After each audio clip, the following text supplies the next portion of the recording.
Amis fermiers, amis fermières, bonjour, bienvenue à la ferme, bienvenue sur Cocotte TV. Aujourd'hui, nouvelle présentation d'un clavier qui nous provient de Corsair. Il se prénomme le K66 et c'est tout simplement la proposition la moins chère au niveau des claviers mécaniques de chez Corsair, puisque nous avons un clavier à 89,90 €. C'est un Straf globalement, sans rétroéclairage, équipé quand même de switch MX Cherry, ce qui fait qu'on garde quand même une bonne qualité au niveau des switches, et finalement on se dispense de tous les arguments marketing qui étaient à la mode précédemment, ou qui vont peut-être plus l'être dans les productions à venir, ça reste à voir, mais en tout cas on se retrouve du coup avec un clavier pas trop cher, mécanique, ce qui fait qu'il rendra le service d'un mécanique, ce qui est plutôt une bonne chose, pour un prix, somme toute, relativement raisonnable, parce que 89,90 €, c'est pas encore trop cher, c'est pas non plus donné, c'est évident, mais voilà, on se retrouve donc avec quelque chose de tout à fait abordable dans la gamme des claviers mécaniques, j'entends.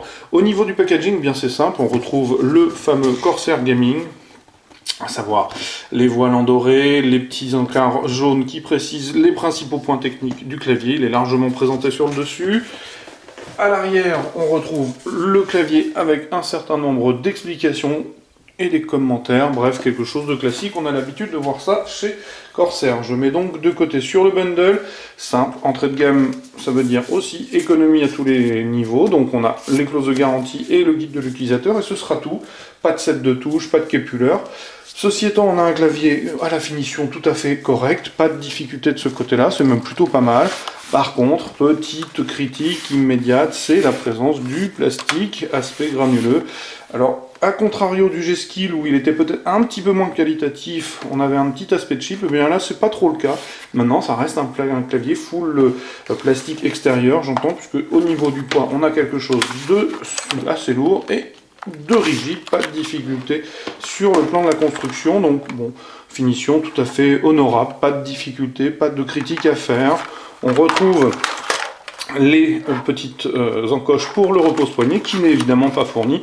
Entrée de gamme oblige, on se retrouve avec quelque chose d'un petit peu moins cher et donc d'un petit peu moins bien équipé. Alors sur le marquage, eh bien, on retrouve le marquage classique de chez Corsair, c'est-à-dire lettres larges, pardon, assez épaisse, avec une touche espace, avec un treillis, un décor type treillis métallique. On va retrouver les touches de fonction qui ne sont pas doublées, puisque avec la gamme Corsair, on va tout retrouver au-dessus du pavé numérique. Donc on va retrouver le stop, morceau précédent, les lectures pause et morceau suivant, la gestion du volume, les diodes d'information, la touche de blocage Windows. Donc ça, on l'avait déjà vu sur les différentes séries K et sur le Straf. Et bien, on reprend exactement la même chose, le pavé numérique, les flèches, pas de rétroéclairage, je l'ai dit.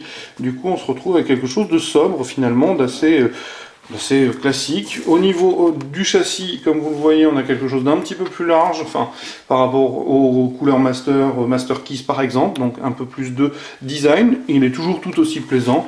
Sur les tranches, nous allons rien retrouver. Juste sur le haut, le départ du câble, qui se termine par un USB classique, câble caoutchouté. En dessous, j'en ai déjà présenté une petite partie. On a les patins assez larges de caoutchouc pour la stabilité. D'ailleurs, celui-ci n'en est pas un, c'est juste une partie de plastique, comme ici d'ailleurs, donc 4 patins. Les pattes de surélévation ne sont pas caoutchoutées, entrée de gamme oblige toujours. Donc on se retrouve avec un clavier, je l'ai dit, sobre, plutôt correct.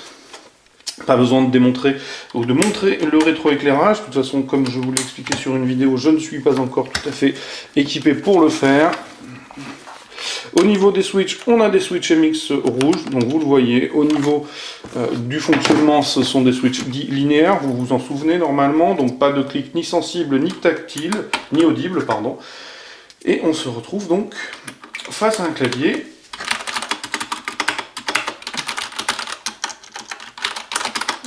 dont les nuisances sonores sont plutôt correctes, pas de bruit de ressort, ce qui est plutôt toujours